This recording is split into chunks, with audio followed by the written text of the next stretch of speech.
This is Bob Roark with Business Leaders Podcast. And lucky again this morning, we have Jaime Zawmon. She is the founder and president of Titan CEO. And we have as our guest this morning, Nick Stanitz-Harper. He's the CRO and co-founder of Edison Interactive. Good morning. Good morning. Thank you guys for having me. Absolutely. Thanks for being here. Hey, before we get started, congrats on being selected as a Titan 100. Great honor. Welcome. Well done. Thank you very much. Super. Well, if you would, Nick, tell us a little bit about your business and who you serve. Yeah, absolutely, guys. So, Edison Interactive is a VC-backed tech company that builds interactive customer experience solutions, primarily for complex environments. Our platform was originally designed to allow companies of all shapes and sizes to design, build, deploy, and then manage large-scale screen networks globally. We focus on building enterprise-level IoT and digital out-of-home solutions that really personalize and enhance the customer experience. Our solutions currently span across multiple industries, ranging from golf cars, rental cars, ride shares, fan engagement, sports betting platforms, and more. And we're currently one of the fastest growing digital out-of-home screen networks in North America. We've got about 40,000 screens on our network right now. You guys have been slacking, no doubt. I know, right? Super. One thing before we go, there's folks go IoT. So for the folks that are listening that aren't aware of what IoT is, could you expand on that just a little? Absolutely. So IoT is Internet of Things, right? So it's being able to control different devices in the wild and do creative, cool things. So for us, an example of IoT would be, one of our platforms is Shark Experience presented by Verizon, which is a partnership between Verizon and Greg Norman Media and Club Car. And we do stuff through our technology that controls the devices and controls the golf cars and allows us to do, creative, unique things with our solutions. Okay. Jaime, sorry, I interrupted. No. Go ahead. No, it's fascinating. It's super cool what you do, and I love it. So again, congratulations on your recognition as a Titan 100. For those of you that are listening in, we recognized the Titan 100 CEOs and C-level executives in Colorado, 100 Titans of industry. And so I always like to kick things off and ask our Titans what characteristics they believe it takes to be considered a Titan 100 or a Titan of industry. Absolutely. And first of all, thank you very much, Jaime. You've been phenomenal to work with and really impressed by what you've done through such crazy times. So thank you. I'm going to break this down into three main characteristics just for the sake of time. The first one for me, guys, is vision, right? I mean, for a Titan needs to think globally, not locally. From my experience, it takes just as much time to build partnerships on a global scale as it does on a local scale. With one of my previous startups, our mission was focused on simply just dominating the Colorado market. And as a tech company, that was a very important lesson that I learned back in the day. If your vision isn't massive, it's going to have a hard time getting your investors, your partners, your employees really attached to the mission of the company. So number one for me is vision, always vision. The second for me is having great communication skills, right? I mean, what good is having a massive vision if you can't communicate it properly? And at the end of the day, really leading a successful organization, in my opinion, comes down to one thing, and that's your people, right? So the ability to properly communicate your mission will allow you to grow a loyal base of customers, of partners, of employees. And at the end of the day, being able to communicate with them in a brutal honesty and transparent fashion allows them to trust you implicitly, which for me is the holy grail, right? I mean, that's what it's all about. The third thing would be just really having the ability to execute. Do what you say you're going to do at all costs. Build the right teams, pay attention, do the right things. And just execute no matter what, because at the end of the day, people just need to know they can rely on you. Some really strong characteristics of a Titan right there. I especially love execution, right? It's putting your mouth where your money is or your vision is. So far too often, there are a lot of visionaries out there, but they can fail to execute. So I love the fact that you've included that. Absolutely. Under promise, over deliver, right? What's that old thing? What is it? A vision is a dream without execution kind of thing. You're going to go, yeah, and a lot of those die on the kitchen table for sure. Speaking of which, so you didn't just jump out and start this particular company and whatnot. So give us a little flavor of your journey to this point, because I think the folks love to hear, how'd you get from there to here? Absolutely. So somehow I got connected to this connected device space very early on. I was involved in a company that was doing, subscriptions for magazines and newspapers, a lot of the major daily newspapers and stuff like that. And I had this kind of idea to try and increase digital circulation for our partners. At the time it was, you're paying for your print and you got the digital for free, right? And to me, I kind of thought that was a little bit backwards because you're getting a lot more freely trading content and stuff like that. So I created a company called All Digital Circulation in 2007, 2008, which was very early for this. And it was, you buy a 12-month subscription to the Chicago Tribune, you get a Chicago Tribune branded tablet with a marketplace for advertisers and all that good stuff.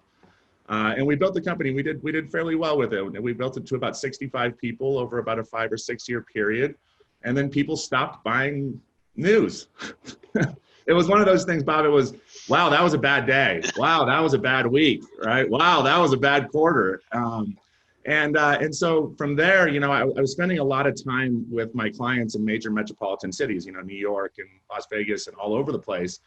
And I didn't understand why nobody was really focusing on getting connected screens in the backs of transportation vehicles. I mean, there was no Uber back then, but it was taxis. And so we pivoted away from all digital circulation. I had thousands of these devices that were in our storage units. And so I hired an engineering firm to help me figure out how to plug it into a vehicle switch and put it in the back seat of a car, and went to all the taxi companies here in Denver, Union and Metro and Yellow Taxi, and installed the tablets. And then from there, we took the technology and we put it into sports bars and medical facilities and doctors' offices. And we built a fairly nice, screen network here in Colorado and a nice little advertising business. And, my co-founder is a guy named Jeremy Ostermiller. And Jeremy founded a company in 2009 called Altitude Digital. And so in their heyday, they were, serving like 9 billion video ads a day. They were one of the largest video advertisers in the world.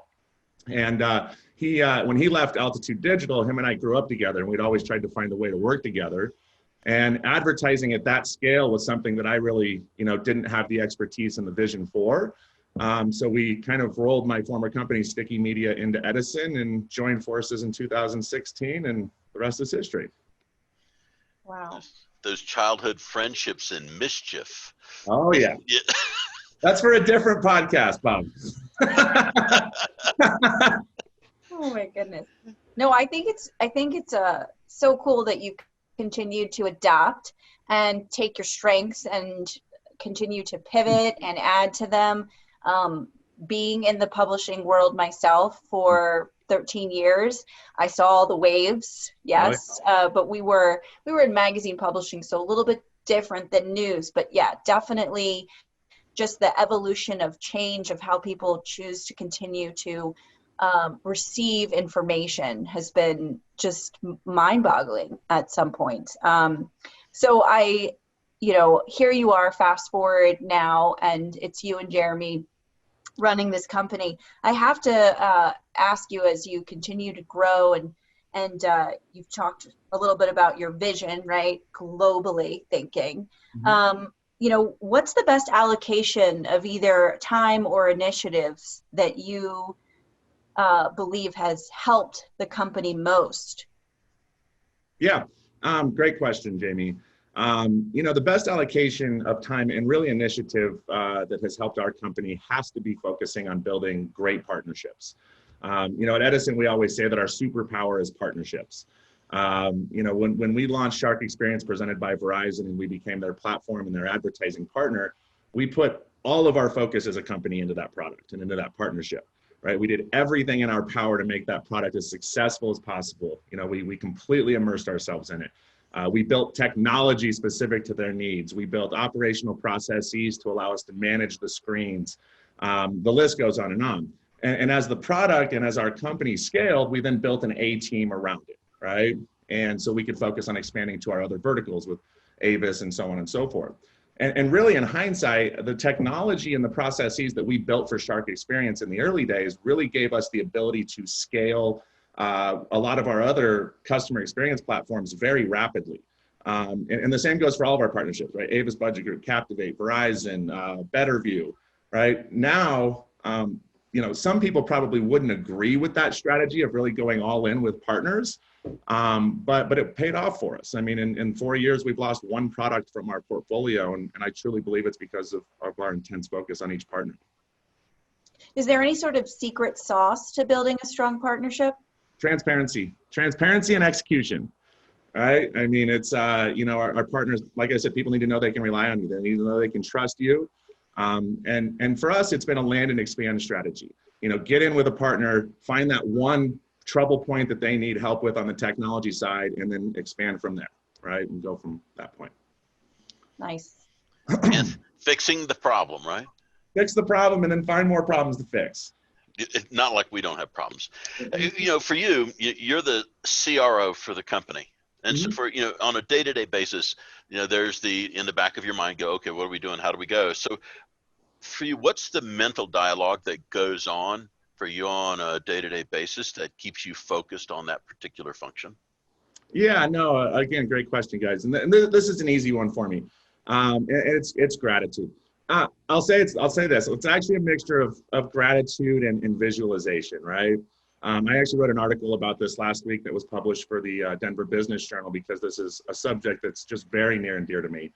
I truly believe that creating a morning and nightly routine around gratitude and visualization has changed my life more than anything else. I start every morning the same way. I wake up, do a quick exercise, sometimes quicker than others. And then I go through a list of my personal mission statements, my mantras, right?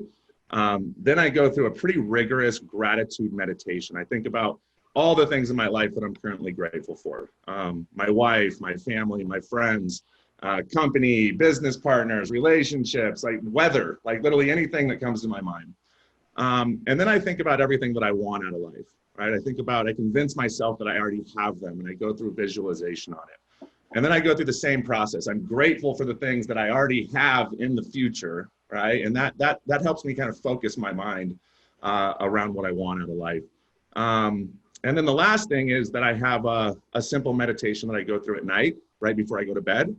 And that is around just thinking about everything that I'm grateful for that happened that day, right? And that's kind of trained my mind to look for, hey, I'm going to be grateful for this and that. And it focuses your mind to look for the good things. So, as an entrepreneur and as a business leader, you're met with so many things that are out of your control on a daily basis, right? I mean, you get hit with semi trucks all the time. And so just being able to control how you start your day and how you end your day has been a game changer for me.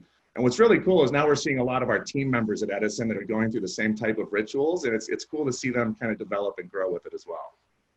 I had to follow up with one question. So do you remember the point in your journey when you started practicing those gratitude mantras in the morning and the evening, and then when you noticed the change from that effort? I do. And it was actually nothing professional. I went through a couple big tragedies. I lost both my brothers. And it caused me to, start evaluating some things and really just kind of focused me into, you either go one way, right? You go a very negative way, or you force yourself to go a positive direction. And thankfully I was able to do that. So, when I started really, waking up in the morning and starting having those, negative thoughts, grab your phone, look at your email, look at your ranting social media posts, whatever it may be, you go one way or the other. And so going through those tragedies at a younger age really forced me to take control of my mind, and it's changed my entire life. Thank you for that. Yeah.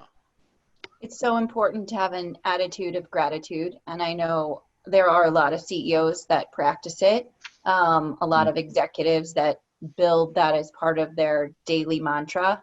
It's incredibly powerful, right? The mind, what we can conceive and believe we can achieve. So it's no surprise that based off of your mindset, you've been able to accomplish the type of success that you have, Nick. So when you think about the business side of things, Do you have a belief or protocol that you've established in the company that's impacted the company in such a positive way? Yeah, I mean, there's a lot of them, right? But one of the big things for us is we try to establish a belief that anything and everything is possible. We're really pushing the envelope with regards to the technology in our industry. And so our team spends a tremendous amount of time trying to solve incredibly difficult and incredibly complex technical issues, right? So we constantly have to push them to think outside the box, right? I'll go back to when we first launched the company, we were forced to try and figure out how to deliver content and media and functional feature sets to golf cars, right? And then rental cars and ride shares and so on. And there's real issues with providing a high profile solution in that environment. You have connectivity issues, you have environmental issues, you have electrical issues, hardware issues, stability, right? I mean, the list goes on and on. Now we're delivering live PGA Tour events to 25,000 golf cars all over the country, but you didn't get there overnight, right? We had to push our team to think outside the box, come up with creative solutions, and then break those complex tasks into simple, manageable tasks, and then just get started, which is a lot of times the hardest thing to do, right? Is just get started on that first task. But if you do that and you have some discipline around it, eventually you're going to build momentum and you're going to break through the other side. So I would say the biggest belief is think outside the box and try to create solutions that allow you to think that anything's possible. It takes strong leadership to continue to inspire innovation in an organization to think differently.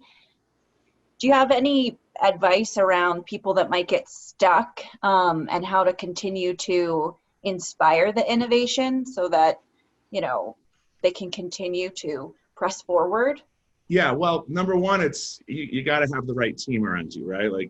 You have to be surrounded by people that are way better and way smarter than you, and you got to commit to learning on it, right? But the biggest thing for us has been being able to remove ourselves from the solutions. And we look always at a partner versus build, right? Partner, build, buy, right? So that's the strategy that a lot of companies follow. So we try to research what competitors are doing. We try to research what partners are doing. We try to research as much as we can around specific issues. And then when we decide to build, which more times than not, we do build our own tech, it's chopping those massive elephants into individual bites and then controlling the process for the team to be able to start tackling them day after day after day, if that makes sense. It does, thanks. I'm thinking of the challenge of innovation in a problem environment, right? For lack of a better term. And so let's say you had the blue problem, I don't care, whatever it is, you had a problem. When you put together your team members to try to address a particular problem, who typically do you invite, and is there a specific process that you frame that meeting together so you start trying to produce some outcome? Yeah, well, I mean, we're a heavy technology focused company, right? So I'll go with a technical here. So who do we invite? We invite all of our top leaders. We invite our CTO. We invite our director of innovation. We have a lot of people that are our product team, as well as our heads of engineering. And it's a brainstorm session. We all get along great. We have a massive whiteboard here at our offices in Cherry Creek, and we just start spouting things off. And sometimes it looks like the beautiful mind on our board, and sometimes it looks like a complete scribble zone, right? But after every single one of those meetings, we leave with action items. You're going to go take a look at this company and come back with ideas about how we could potentially incorporate something similar. You're going to go have a conversation with the stakeholders of our clients here to really dig in and figure out what we're trying to accomplish for them. And then it's meeting after meeting with it, right? And so at the end of it, you come up with an actionable, manageable game plan to attack that issue, whether it's integrating a partner, building the technology, and it just goes piece by piece by piece. And then 3 months, 6 months, 9 months, 12 months later, you have the basis for the solving of your problem. Yeah, it's in many cases I'll hear somebody says you should have good financials, and you go, thanks for that. I should be taller too. You go, okay, what does that mean and how do you apply it? So for you as you're going through and working with the company and so on, we all often find inspiration from a quote. Is there a quote that you find meaningful or close to your heart that you like? It is. It is. My quote that I always run with is think big, start small, scale fast. One of my early mentors really instilled this in me, and now it has become the basis for how I look at every product or business that I launch. And it's have massive vision, but start small, right? Focus on building the business the right way, creating the right tech. Looking at working out the right operational processes, evaluating market fit. And once the business or product has a solid foundation, scale as fast as you can, right? Scale quickly so you can build a moat around the business.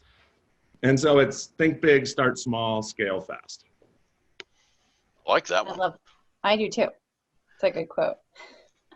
I wish I could take it as my own, but I can't. It's about finding your mantra and like living it, right? Okay. So if that's your mantra, live it, own it, like it is Absolutely. yours.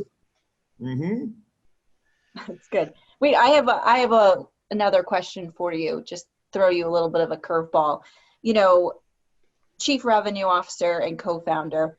What's your most important role in that title? Leading my teams, right? My most important role is leading my teams. A lot of people would think, first of all, CRO is a title, co-founder is a whole nother title, right? And so it's important to distinguish between the two, because the responsibilities that come with the co-founder title are just as great as the CRO title. But it's leading your teams, right? So I'm involved not only with our revenue teams, but I'm heavily involved with our technology teams and our operations teams. And it's being able to build the right team around that, because that's my number one priority. If I know and I have the confidence that our technology team is going to be able to execute, and our revenue team is going to be able to execute, and our operations team is going to be able to execute, that's what I need to be able to build the partnerships on the other side, right? Because I would never bring a client or a partner or a project that we aren't 100% confident that we're going to knock out of the park. Right, so I would say number one is managing and putting the right processes and teams in place to execute. Number two, closely followed there, is scaling the business globally with the partnerships that we have and finding new ones. There, you heard it, Bob. He talks like a Titan. And what came to my mind is walk like an Egyptian. And I know that's not the same analysis, but but talk like a Titan. You heard it here first, right? Oh yeah. I like it. To be respectful of your time, I thought we would bring this episode to close. I'm sure we could go quite a bit further down the road, but if for folks that are interested in what you're doing in your space, how do they find you on social media? Yeah, Nick Stanitz-Harper. There's only one that I've found with that name. LinkedIn would be the best place to start, but really also Edison Interactive, LinkedIn, all of our social media. Go to edisoninteractive.com, and would love to have you follow our journey.